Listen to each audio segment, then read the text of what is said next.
Bonjour à tous, nous poursuivons aujourd'hui avec un nouveau Pérec, le 9e Pérec de Masechet Sanhedrin à la première Mishnah. La Mishnah nous enseigne Velwen Anisrafim. Après avoir vu ceux qui vont être lapidés pour telle ou telle transgression, ici la Mishnah poursuit et voici ceux qui vont être brûlés, comme nous avons vu la mitzvah de Nisrafim, c'est on brûle en leur faisant couler une mèche de plomb à l'intérieur de la gorge.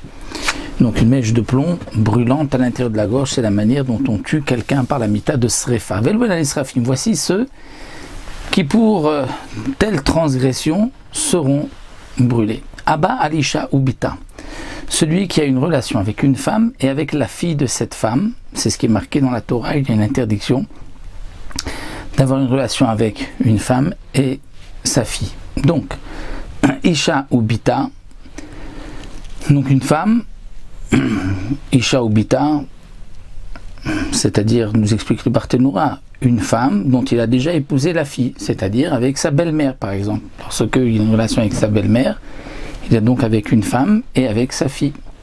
Ou bien ici, il y a aussi Bat Kohen Shezinta, la fille d'un Kohen qui a commis un adultère, elle est aussi brûlée. Elle n'a pas le même statut qu'une femme juive, Israël, qui elle, comme on le sait, elle est donc Bechenek, si elle est donc mariée après le mariage, après les Nisouin, et qu'elle commet un adultère, une fille Israël sera punie par Chenek, étranglée, mais c'est la fille d'un Kohen, elle sera brûlée. Dans le cas où elle est Aroussa, donc après les Kiddushin, mais avant le mariage, là pour les deux, c'est ce que nous avons vu dans le Pérec précédent.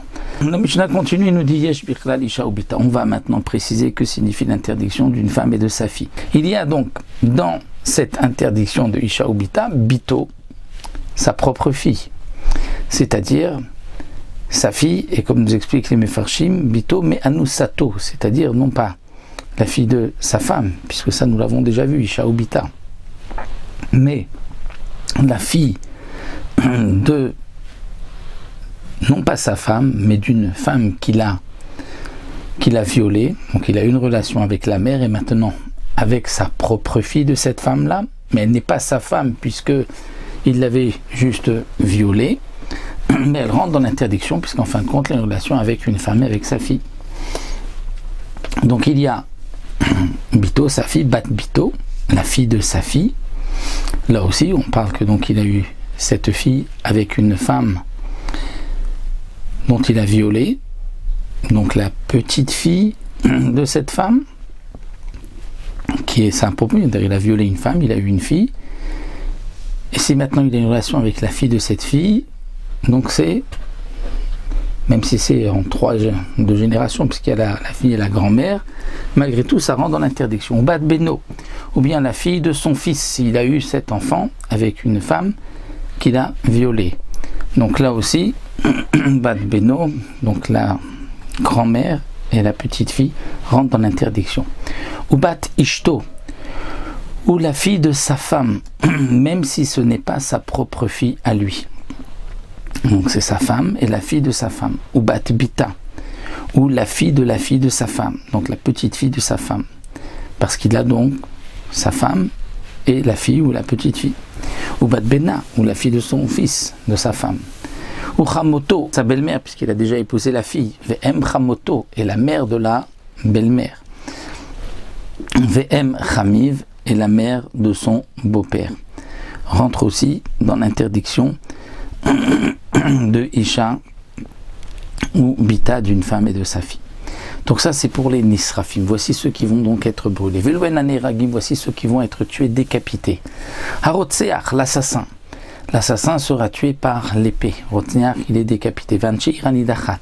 Et les habitants d'une ville qui ont fait Avodazara, lorsque toutes les conditions ont été réunies, on va tuer les habitants de la ville par Hereg, les décapités. Rotseach Shika et Reuba Even, Obe Barzel. La Mishnah continue de dire Rotseach, un assassin, Shika et Reuba Even, Obe Barzel, qui a frappé son prochain avec une pierre ou avec un morceau de fer, et il l'a tué.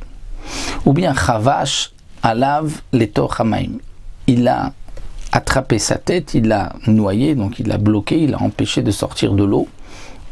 Ou letor haour. Ou bien à l'intérieur du feu. Veno yachol lalot misham. Et il ne peut pas sortir.